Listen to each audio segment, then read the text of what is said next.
Okay, so this is a test of the redesigned uh, classic rev limiter for the 70 Boss 429.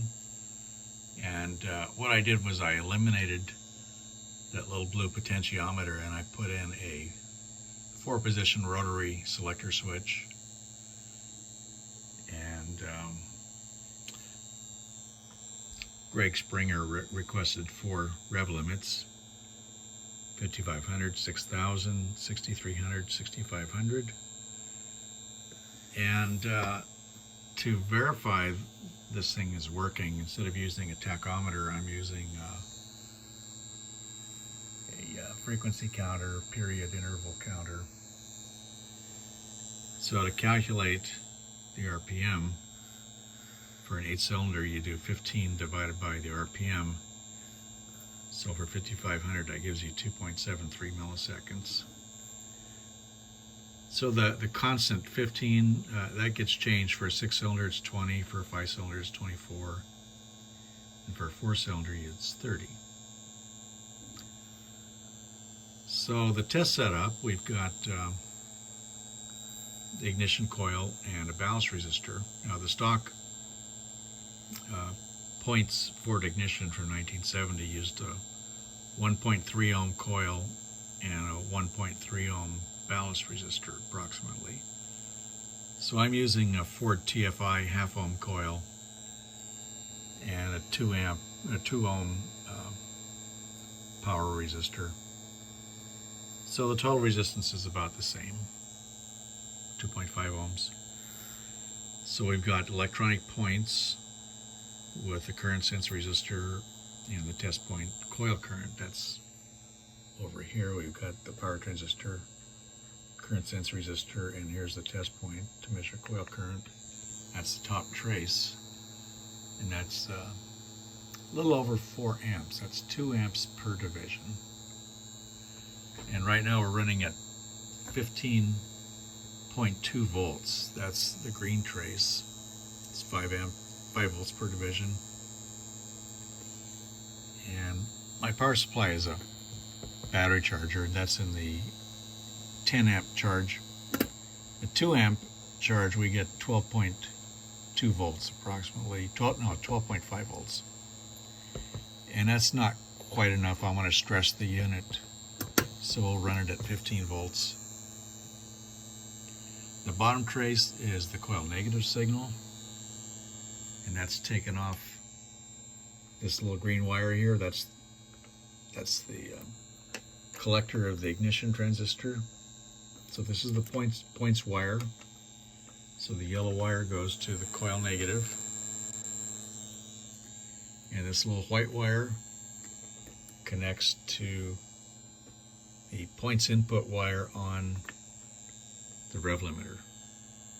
Green here is the coil negative signal. So you've got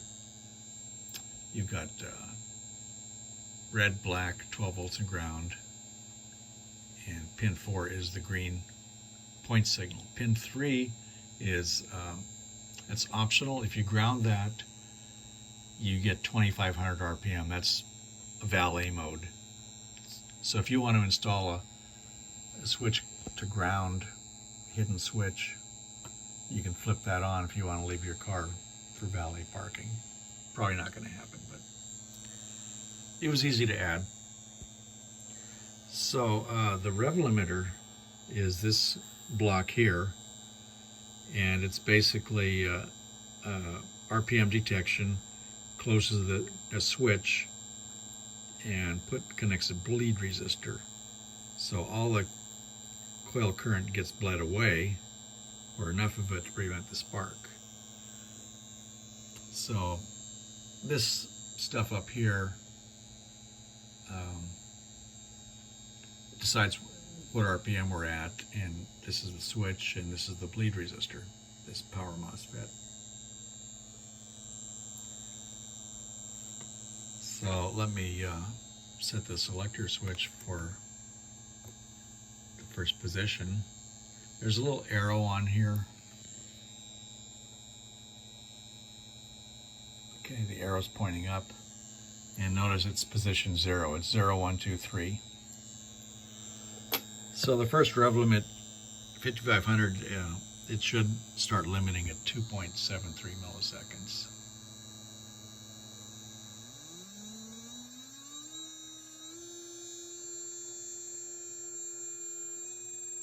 Let's see. Okay. So notice the blue trace pops up.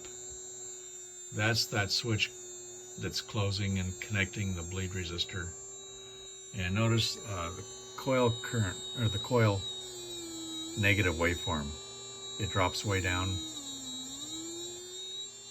So that's killing the spark. And you can hear the tone change slightly. Okay, so we'll go to the next position, which should be 6,000 RPM, 2.5 milliseconds.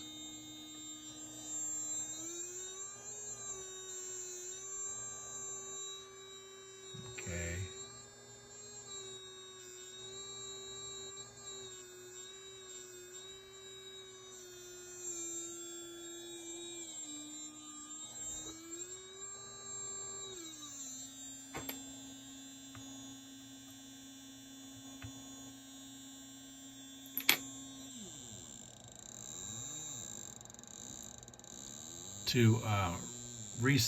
When you change the switch, the engine should be below 2500. Then the processor will accept a new reading.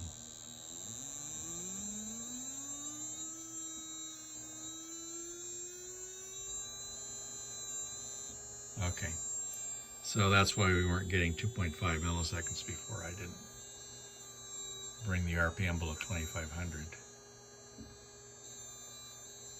Okay, so the third one, let's see here.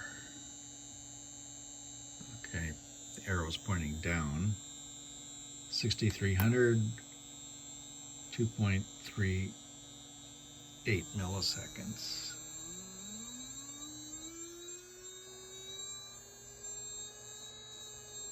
Okay.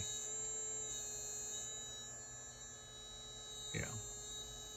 Okay, and the last one.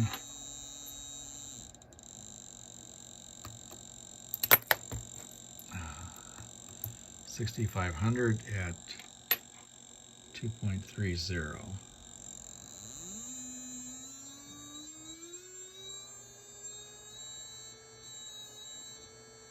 Okay, perfect.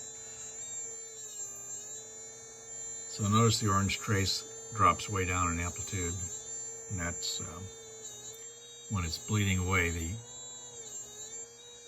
coil current. Notice the coil current waveform drops while the bleed resistor is connected.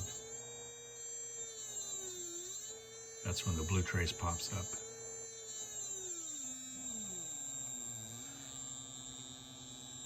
So my concern about running this is when you're in rev limit, this power transistor is gulping all the coil. It's coil current. It's absorbing enough coil current to prevent the spark. So it does get warm. So we'll measure a cool point on the board. So we've got 84 degrees,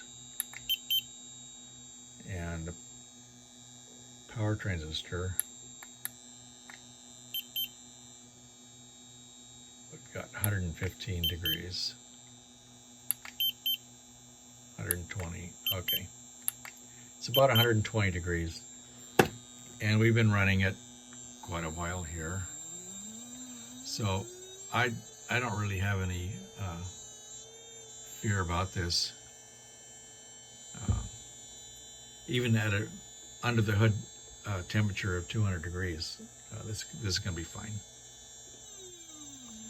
Okay.